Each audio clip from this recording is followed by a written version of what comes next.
Otherwise আমার মনে হয় যে এই পরিবারের সঙ্গে একত্রিত হওয়াটাই ওর কাছে বড় গিফট। দিদি আচ্ছা আদি আমাকে একটা কিসি দাও তো। এই পড়ে ও মামা আচ্ছা আচ্ছা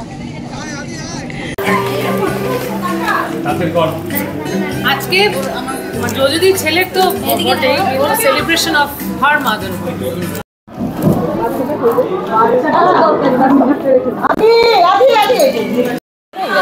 না না গান গাইব না। কে জন্মদিনটা অ্যাকচুয়ালি জন্মদিনের দিন করতে পারিনি কারণ আদির পরীক্ষা চলছে, সেকেন্ড টার্ম পরীক্ষা চলছে আর উইকডেজ পড়েছিল, প্লাস ওটাও ভাবলাম যে শনিবার করলে বাচ্চাগুলো আসতে পারবে না, রোববার দিন ছুটি, সেটার জন্যই ছুটির দিন দেখে পড়ে। বাজুর কাছে ভাইয়ের সঙ্গে খুব একটা সময় কাটানো হয় না ঠিকই, যখন আসো ভাইয়ের সঙ্গে রাখতে সময় কাটাও ঠিকই, আবদার রাখতে হয়। আবদার তো রাখতে পড়ে না, ওই খেলা ওর সঙ্গে যখন টাইম পাই সকালবেলা উঠে। আর কি গিফট দেওয়া হলো স্পেশাল আদিকে? আদির স্পেশাল গিফট বলতে ওর সব থেকে প্রিয় গাড়ি, তো আমি এবারে বাইরে থেকে ওর জন্য গাড়ি এনেছিলাম, সেটা এখন আমি দিতে পারিনি, ও দিয়েছে একটা গাড়ি, প্লাস ওর খুব ফেভারিট হলো টম অ্যান্ড জেরি কার্টুন, তো সেইটার একটা জামা যেটাও সকালবেলা পরে খেয়েছে দুপুরবেলার যে পঞ্চব্যঞ্জন যে খাবার।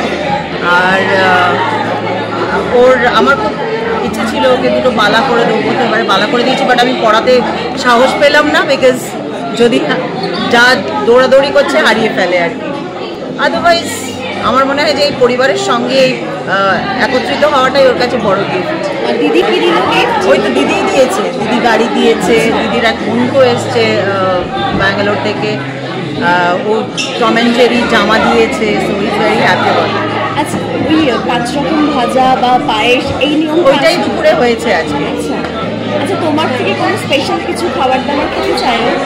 ওর সব থেকে ফেভারিট হলো ফিশ ফ্রাই, তো সেটা আমি সকালে করে দিতে পারিনি, বাট হ্যাঁ ইভিনিংয়ে খেয়েছি।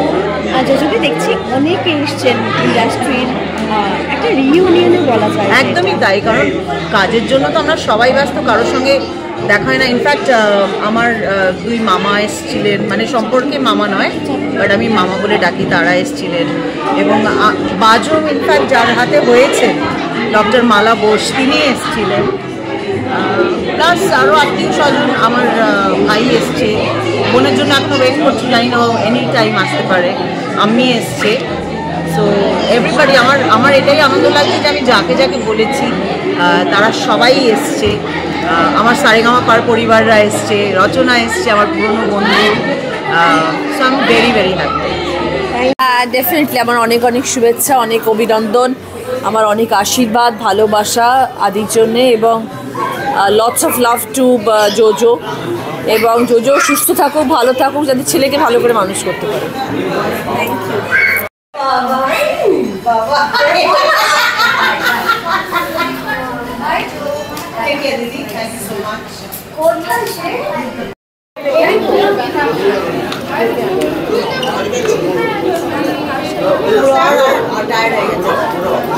আদির জন্য অনেক আদর। আজকে সত্যি আদির জন্মদিনের সেলিব্রেশন তো বটেই, তবে আজকে যোজদির মাদারহুড সেলিব্রেট করছি আমরা, so all the best to Yojdi, Adi, Bajo and her family. Thank you.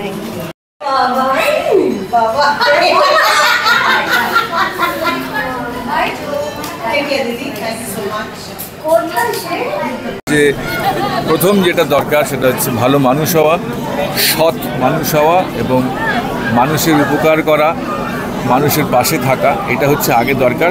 তার সঙ্গে খুব ভালো করে পড়াশুনো করা, এবং ওর মায়ের মতো যদি গাইতে পারে তো আরও এর থেকে মানে আর ভালো কিছু হয় না। কিন্তু আসল যেটা দরকার, গুড হিউম্যান বিং। হ্যাঁ, আমি একই কথা বলবো, শুধু বলবো যে ও যেটা বললো সবই একই, ওই ওই ওই ওই ওই আর শুধু একটা জয়েন করবো যে ভালো মানুষ হতে হবে, আর মিউজিশিয়ান হতে হবে, ভালো মিউজিশিয়ান। ও তনুশ্রী স্বভাব সুলভই কথা বলবে, কারণ আদিকে ছোটোবেলা থেকে যখন দেখেছিলাম বলেছিলাম এটা আমার বয়ফ্রেন্ড, যদি বললো যে তোর বয়ফ্রেন্ড 5 বছর হয়ে গেছে এবার দেখা করতে আয়, তো যাই হোক আদিকে খুব ছোট্ট থেকে দেখছি, খুব খুব মিষ্টি ছেলে, আর আদি কি হবে সেটা নিয়ে কোনো প্রেডিকশন করব না। আদি মানুষের মতন মানুষ হোক এবং আমার বয়ফ্রেন্ড হিসেবেই থাকুক, সেটাই।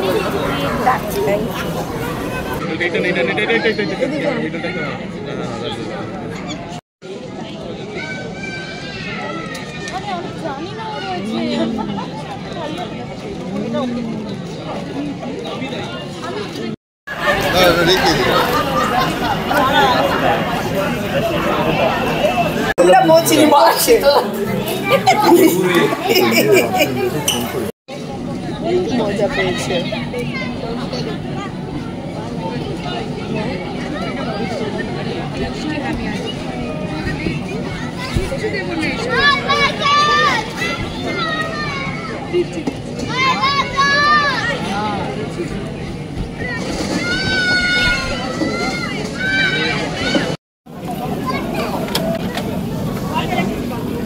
Thank you.